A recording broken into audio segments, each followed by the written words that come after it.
That's the last one. So I am going to try to review a book with a script for the first time in my fucking life. Let's talk about Fourth Wing by Rebecca Yarros. I've had roughly 2 months, 1.5 months since finishing this book. I've had more than enough time to digest it and more than enough time to read other books and forget everything I was talking about. So let's just jump right into it. First of all, I'm not wearing a fucking suit. I don't know who I was last night making promises that future me wasn't going to keep, but here we are. That guy was an asshole. We're in here with my Disney princess ceiling fan. You're going to appreciate that because it's all you get. That and my baby chest hairs. This book was something else. The first time I read it, was not a fan. So the second time I'm getting into it, I'm a little bit more, I'm having a little bit more fun because I know going into it that I'm looking at this contemporary tone. This tone that just did not mesh with my brain the first time because I did not know what was coming. They told me it was fantasy.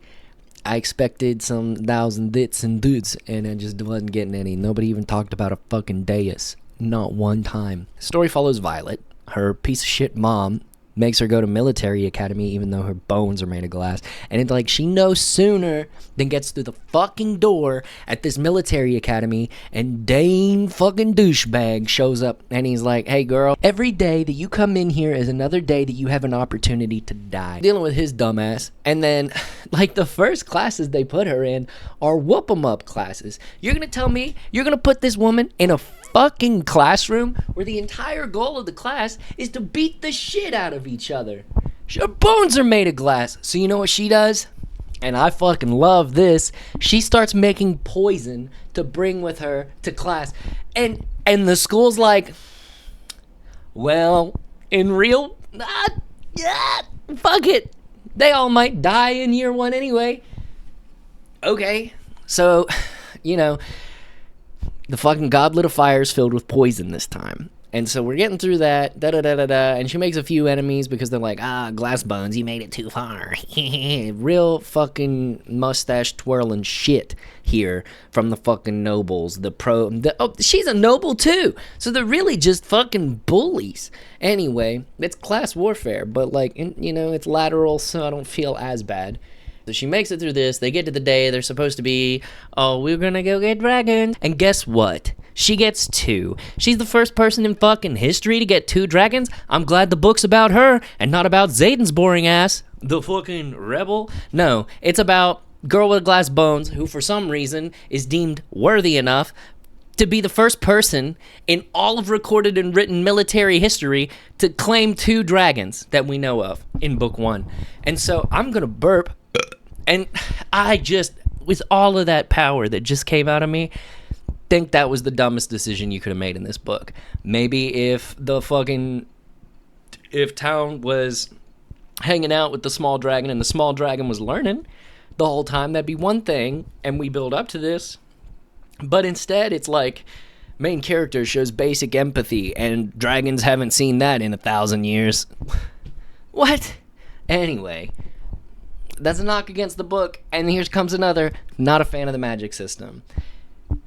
It's random, based on the dragon, and the dragon gives people a different power every time, sometimes, but sometimes it's the same power every time, we don't know. And it just kind of happens. It can be lightning, it can be time travel, it can be touching people to remove their memories, who gives a fuck? It turns out that it has something to do with the personality, because Dane's a gaslighting piece of shit, and suddenly he can delete memories? Nature versus nurture. I don't like it. I don't like it because it gives too much room for ass pull. There's not enough hard rules there to like give me the feeling of safety that I need, that I'm actually going to understand what's happening when it happens in the story.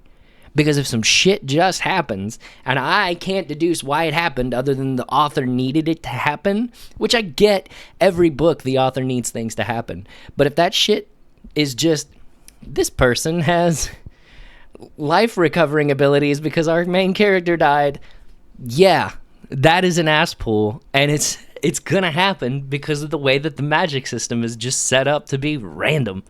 So we'll see how that plays out. I'm not optimistic that will get better in future books. This whole They were lying to us about the what is it, Verdun.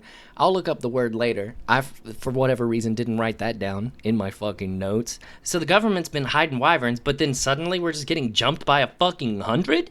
We're just getting jumped by 100 fucking wyverns at a time, and you're gonna tell me they kept that shit secret, even though they're like 1,000 times stronger than dragons? Suck my dick off through a straw? That's bullshit, and we all know it. That's not good writing. That's strange writing. I get that the government is hiding things. I do. I do. It happens in every series. What I don't understand is how you explain the scale at which this has been hidden.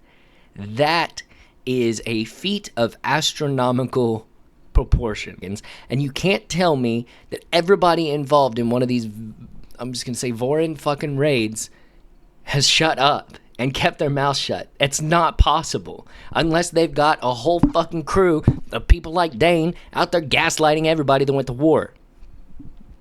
That's not going to happen. The Fourth Wing is a 6 out of 10. I'm going to keep reading, and I'm glad I gave it a second chance. 3 stars, 4 stars maybe. Thanks.